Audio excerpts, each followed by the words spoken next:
There's the broad question about legitimacy.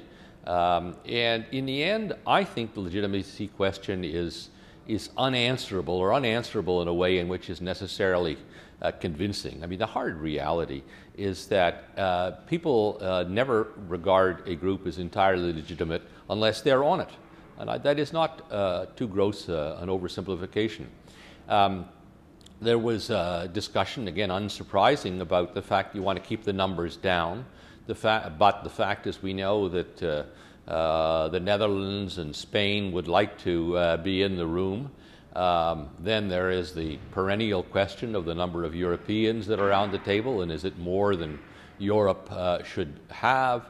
And then there's the question about regional representation, whether there could be constituencies. This is an idea, of course, that Andy Cooper of CIGI has put forward.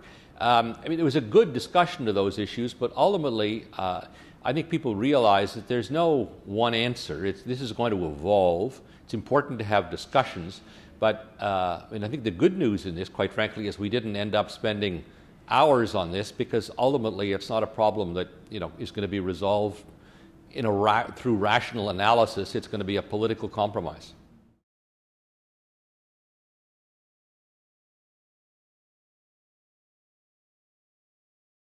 Yeah, well, I mean, I think outreach is really important, and there are different types of outreach that are involved.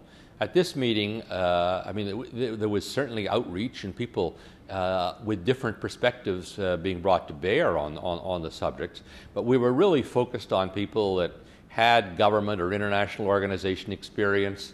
That's not all the people that we had here, but a lot of them had that, and it was really focused on having an impact. I think when you get to a broader outreach to NGOs and to civil society, that's a different kind of meeting. And indeed, in another session, the final session that dealt with the possibility of networks, the distinction was made between the kind of advocacy that an organization like Oxfam does, although it may be based on policy analysis, but it's advocacy on the one hand, and the kind of policy advice that comes from think tanks on the other.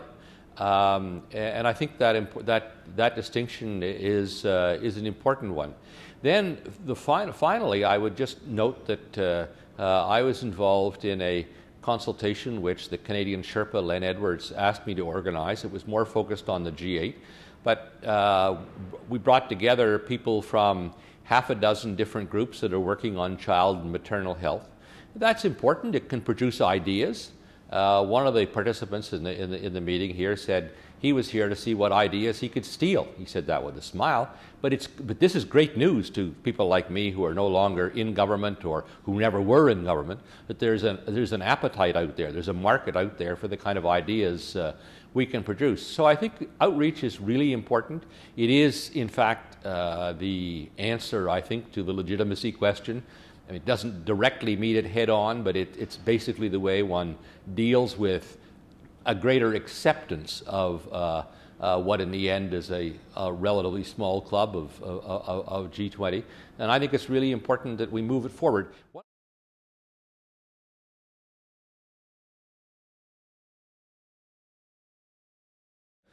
It's important that it do what it has to do to manage this crisis, and there are still issues. As we met here at CIGI, we did talk quite a bit about what's happening in Greece and the systemic consequences of what could happen in Greece. So clearly we've got to get through today's crises. When I say today, I mean the immediate crises in front of us. But we've also got to be looking at try to build again, to quote CIGI's mandate, to produce innovations in governance. We've got to be looking at the way in which international institutions function. How can they be made to function better?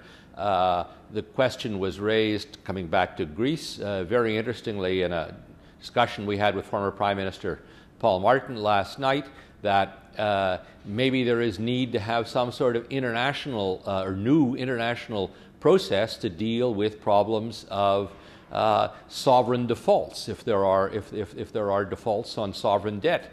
I mean, these are some really interesting questions. So you move from crisis management into basically, I guess I would say, systemic development.